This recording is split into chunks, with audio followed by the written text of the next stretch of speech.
ইয়াজিদকে একদল মানুষ বলে রাদিয়াল্লাহু তাআলা আনহু, হাফেজে কোরআন, খুব ভালো মানুষ ছিল। এই মেম্বারে বসে কিছু মানুষ, কিছু বক্তা, কিছু ইমাম, কিছু পীর, কিছু দুষ্ট দুরাচার, তারা বলতে চায় যে ইয়াজিদ রহমতুল্লাহি আলাইহি পৃথিবীর ভালো মানুষ। আসলে সে ভালো মানুষ ছিল না, সে মদখোর ছিল, ফাঁচেক ছিল, দুষ্ট দুরাচার ছিল।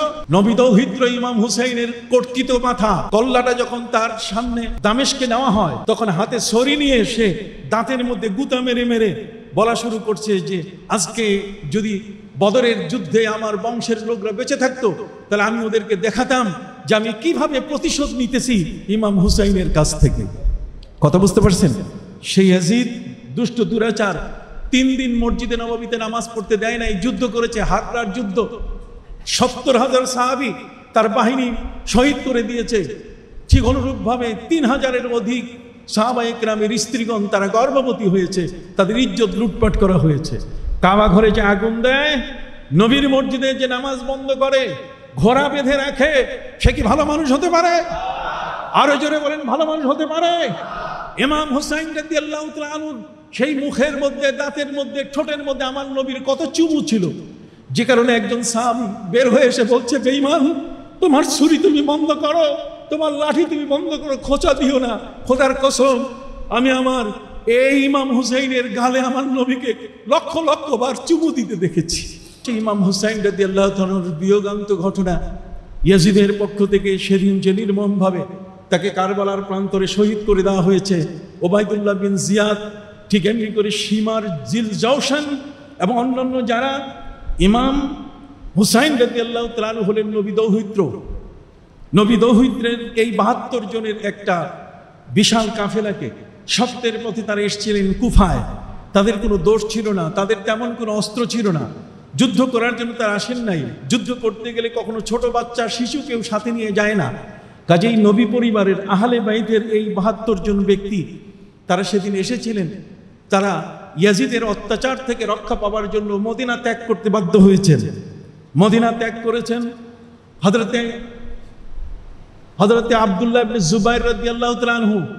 আব্দুল্লাহ ইবনে জুবাইর সম্পর্কে ইয়াজিদের ধারণা হলো, আমির মুয়াবিয়া বলে গেছে, আব্দুল্লাহ ইবনে জুবাইর হচ্ছে খুব চালাক মানুষ, কিন্তু কোনো ক্রমে তাকে বশে আনতে পারে নাই, যে কারণে তিনি আগেই ইমাম হুসাইনের সাথে যখন দুষ্ট আচরণ শুরু করে দিয়েছিল মদিনার গভর্নর, ঠিক ওই খবর পেয়ে তিনি রাতেই চলে এসেছিলেন কোথায়? মক্কায়। তিনি মক্কার গভর্নর ছিলেন, কিন্তু তাকে মেরে ফেলার জন্য এই ইয়াজিদ বাহিনী কাবা ঘরে আগুন লাগাই দিয়েছিল এবং কাবা ঘরে মিনজানিক ফিট করে, পাথর ফিট করে কাবা ঘর ধসিয়ে দিয়ে তাকে সেখানে শহীদ করে দিয়েছে। অতএব নবী পরিবারের 2টো আয়াত আমি তর্জমা করে আজকের শেষ করছি।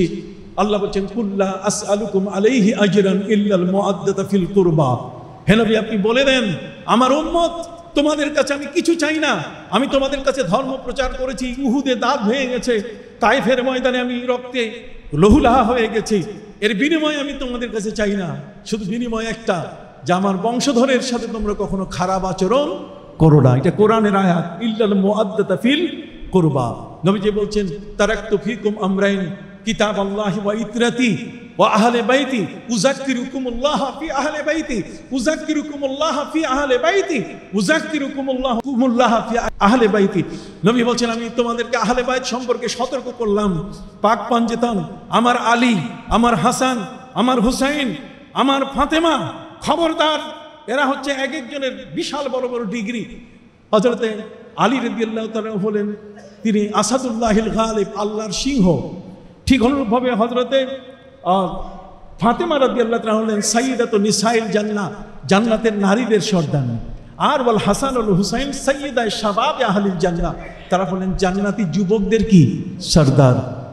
তারা এই জান্নাতি যুবকদের সর্দারদের সাথে যারা খারাপ আচরণ করেছেন, তারা কি ভালো মানুষ? অতএব তাদের প্রতি আমরা ধিক্কার জানাই। জোরে বলেন, তাদের প্রতি কি ধিক্কার জানাই।